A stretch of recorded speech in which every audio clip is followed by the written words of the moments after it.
Several people have asked me the meaning of this term. Secularism is the religion of humanity. It embraces the affairs of this world. It is interested in everything that touches the welfare of a sentient being. It advocates attention to the particular planet in which we happen to live.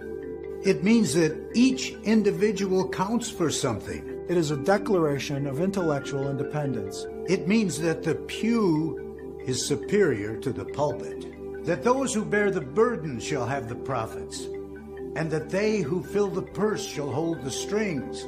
It is a protest against theological oppression, against ecclesiastical tyranny, against being the serf, subject, or slave of any phantom, or of the priest of any phantom. It is a protest against wasting this life for the sake of one that we know not of.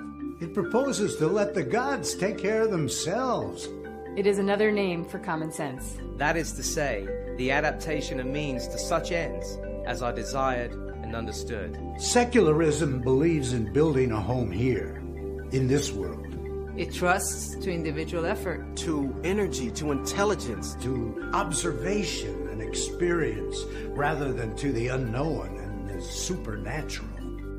It desires to be happy on this side of the grave. Secularism means food and fireside, roof and raiment, reasonable work and reasonable leisure, the cultivation of the tastes, the acquisition of knowledge, the enjoyment of the arts. And it promises for the human race comfort, independence, intelligence, and above all, liberty. Liberty. Liberty. It means the abolition of sectarian feuds, of theological hatreds. It means the cultivation of friendship and intellectual hospitality. It means the living for ourselves. And each other. For the present instead of the past. For this world rather than for another. It means the right to express your thought in spite of popes, priests, and gods. It means that impudent idleness shall no longer live upon the labor of honest men. It means the destruction of the business of those who trade in fear. It proposes to give serenity and content to the human soul. It will put out the fires of eternal pain. It is striving to do away with violence and vice, with ignorance, poverty, and disease. It lives for the ever-present today and the ever-coming tomorrow. It does not believe in praying and receiving, but in earning and deserving. It regards work as worship, labor as prayer, and wisdom as the savior of mankind. It says to every human being, take care of yourself so that you may be able to help others. Adorn your life with the gems called good deeds. A natural bridge connecting Europe and Asia, Turkey grounds its historical roots in both countries. However, today, Turkey generally doesn't identify as either. Instead, it exists in a unique blend of its own. So what's life really like in Turkey? Turkey has been a secular country since 1923, but for decades there's been a complex understanding of this identity. Though other religions, such as Judaism and Christianity, are practiced within the country, an overwhelming majority of Turkey identifies as Muslim, and the ezan, or call to prayer, is still heard 5 times a day. However, in keeping with their secular identity, wearing hijabs in public institutions was banned. Well, that is until recently. The lifting of the ban has further blurred the lines between state and religion. But outside religion, today Turkey tries to maintain a relaxing, slow-paced lifestyle, and people are very generous with their time. You'll often find Turks, young and old, smoking nargile, a Turkish water pipe, playing backgammon, and sipping tea. Sure, Turkey is known for its Turkish coffee, but tea is actually the beverage of choice for most Turks, and it's typically served with every meal. Here again, Turkey shifts with their secularism. Students, parents, and teachers alike have been protesting against religion in the classroom, stating that the current curriculum continues to discriminate against ethnic and religious minorities, reinforcing an exclusionist definition of Turkishness. After completing their education, Turkey's workforce is commonly known for its production of steel, textiles, and being the world's largest hazelnut producer. Turkey is in a dilemma. It is a secular democracy, but by wearing the hijab, many women are challenging the secular state. Others, also good Muslims, say it's perfectly possible to separate religion and the state. In fact, it's more important now than ever. Journalist who stood in the recent elections on a very pro-secular ticket. She's campaigned a great deal on the importance of keeping things like this hijab ban. And in a sense, she's the person I want to ask about the they. You know, who are these people who seem so afraid of the hijab? What is it about the state that feels so under threat from Islam when ordinary Turkish people seem to have no fear and no problem at all? If you ask my personal idea, do I like the headscarf? And as a feminist, I will say no, I don't like it. And why? Because I think it's against freedom of the body. The hijab somehow is a problem, and I'm wondering why that should matter. You know, hijab is not the biggest problem, of course. I think it's a minor problem of a bigger problem, which is how do we put Islam and democracy together? Because, as you know, maybe better than me, Islam is a religion which is organizing your daily life. You cannot, in a Muslim country, you cannot have democracy if you then don't have secularism. Because if Islam is going to rule our daily lives, then you cannot have democracy.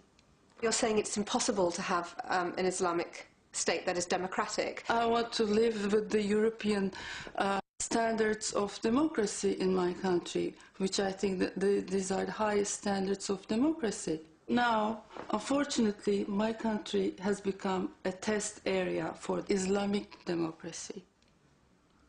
And I don't feel very happy about it. Zainab, herself a Muslim, fears men, mullahs, are lurking behind the hijab issue. She fears an Iranian-style reintegration of religion with the state. But ironically, by refusing to tolerate Islamic practices, her party is going against the will of the majority. It is not democratic. من خلل كبير على عدة مستويات وعدة اتجاهات. أولها الفكر التساؤلي الفلسفي يكاد يكون معدوم ويكاد يكون محرم، بحيث أنه أنت ليست مهمتك أن تفكر، وإنما مهمتك أن تعيد وتكرر ما سبق أو تقنع بالسائد، تروج للسائد. تروج للسائد، نعم. ثانيا الأنثروبولوجيا. طيب علميا وش إشكالية الترويج للسائد؟ لأنك لا تأتي بجديد. ثانيا السائد يمكن في وقته مقبول، لكن مع تغيرات الحياة لازم يتغير كل شيء. ما هو معقول أن كل شيء حواليك يتغير ويبقى فكرك ثابت. ثبات، لأن الكون ليس ثابت، التغير سنة كونية، سنة حياة.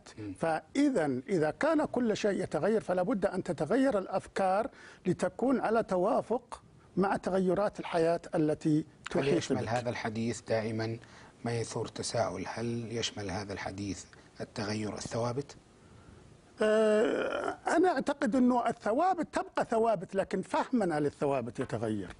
يعني ليس هنالك ثوابت، هنالك فهم إنساني. كلها في نهاية المطاف كل شيء في ذهنك أنت كإنسان. القرآن والسنة ليست ثوابت على سبيل المثال؟ النص ثابت، لكن فهم النص غير ثابت. يمكن أن تفهم النص بما يتمشى مع معطيات العصر الذي تعيش فيه. يعني ما عندك مشكلة أن يفهم النص كل عصر بفهم مختلف؟ بفهم يتمشى مع روح النص.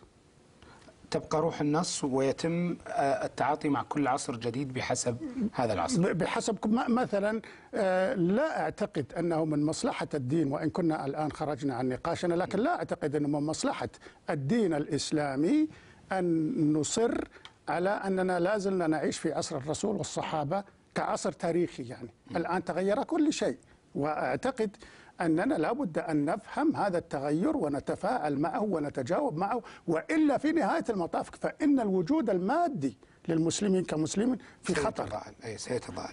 هل أليس المهم أن يبقى المسلمون على في هذا الوجود وعلى قيد الوجود، وأمة قوية ولها تأثيرها في معطيات هذا العالم الذي نعيش فيه. كيف يتم ذلك إذا كنا نريد أن نتعامل مع الأمور كما لو كنا نعيش قبل في عصر 1400 سنة مضت؟ أنت تدعو بصراحة إلى العلمانية. العلمانية ليست بهذه الخطورة التي يتصورها الناس. هم زرعوا في ذهن، لا، لأنهم يريدون أن يصنفونك، لذلك يختزلونك في كلمة ليسهل عليهم تصنيفك.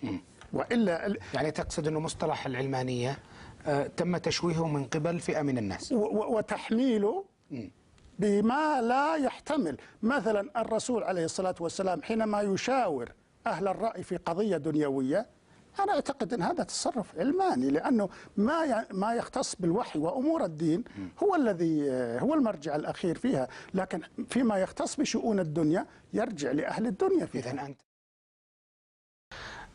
في ناس يقولون أنه غادة جمشير سنية، وبالتالي هي ترفع اللواء ضد زواج مقرر شرعا عند الشيعة. مقرر شرعا؟ عند الشيعة مقرر شرعا. الشريعة الإسلامية أقرت المتعة اللي بهذه التصنيفة اللي أنا بقولها لك. التمتع بالمفاخذة، عندهم التمتع بالملامسة، زين، التمتع بالمكاعبة، التمتع بالصغيرة. التمتع بالصغيرة تعرف شنو معناتها؟ معناتها يتمتعون بالطفل اللي عمرها 2 3 سنين 4 سنين. طيب عشان ما ندخل بس في التمتع تفصيلات. بالمفاخذة خل اشرح لك شنو هو. هذه ضد حقوق الطفل، هذه يعتبر اعتداء جنسي على الطفلة. يعني التمتع بالمفاخذة شنو ذي؟ التمتع بالرضيعة معناته ذي. زين، الرضيعة يعني كم عمرها؟ سنة ونص، أشهر. يعني هل يعقل رجل بالغ يمارس الجنس مع طفلة رضيعة؟ بس وتقولون لي الشريعة الإسلامية أحلت هذه الأمور؟ خل المتعة، المسيار، شنو معنات المسيار؟ تقول أنا سنية وأهاجم الشيعة؟ لا، أنا أقول هل في ناس يقولون زي كذا؟ لا، أنا بقول لك المسيار شنو؟ المسيار شنو؟ يعني يتزوج واحدة في بلد ثانية ويروح يسير عليها في الشهر مرة، يزورها، اسمها متزوجة. هذه النوع من الزيجات ممكن مش بالضرورة بالشهر، ممكن كل يوم. تركي، هذه النوع من الزيجات، هذه النوع من الممارسات تحط من كرامة المرأة كإنسان. المرأة طول عمرها محبوسة في البيت، ما تخرج إلى العمل السنين اللي فاتت، ما تخرج للدراسة برا، ما تسافر برا تدرس السنين اللي فاتت. فئة بسيطة منهم، فئة بسيطة اللي تسافر وتدرس في الجامعات برا البحرين أو يعني زين، موجودة في البيت للطبخ وللكنس ولتربية الأطفال. من وين تجي الثقافة؟ وفي بعض النساء يعني أهاليهم متشددين يتزوجونهم حتى زواج إجباري. زين، أنت قول لي ليش تمارس عادة الختان إلى اليوم في الوطن العربي؟ ليش؟ لأن ما في ثقافة، ما في تثقيف، ما في توعية. يعني من كم يوم توفت بنت اسمها أنعام 4 سنوات عمرها في السودان. ليش؟ ممارسة الختان صادها تسمم في الدم. 4 سنوات. أنا على ثقة كاملة بأني أنا اللي قلته كله واللي سويته حق 100%. طيب، من ضمن الأشياء اللي وجهتي فيها أنت كفرتي في بعض الأماكن، منتديات إنترنت. عادي. صحيح ولا ما كفروني حتى على المساجد. عادي. طيب، هل تعتقدين تحسب هاي الكلام أنا يأثر فيني لما يكفروني؟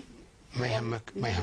لأن الله سبحانه وتعالى هو اللي يحدد أنا أدخل الجنة أو أدخل النار. ما تعتقدين هذول اللي كفروك ما تعتقدين أنهم هذه الأساليب ضعيفة يستخدمونها؟ أنهم يقولون كلمة الحق؟ أنت قاعدة تقولين أنا أقول كلمة الحق. ومن أعطاهم الأذن أنهم يكفروني؟ ومن أعطاك الأذن؟ ليش هم دخلوا في قلبي؟ علشان يعرفون أنا. هم يقولون إنه شافوني أصلي ولا ما أصلي؟ أطروحاتك بس ولا لأن ما على راسي حجاب. إذا ما تهتمين به، ما تتأثرين بهذا. مو كلش. ولا يحرك فيني شيء.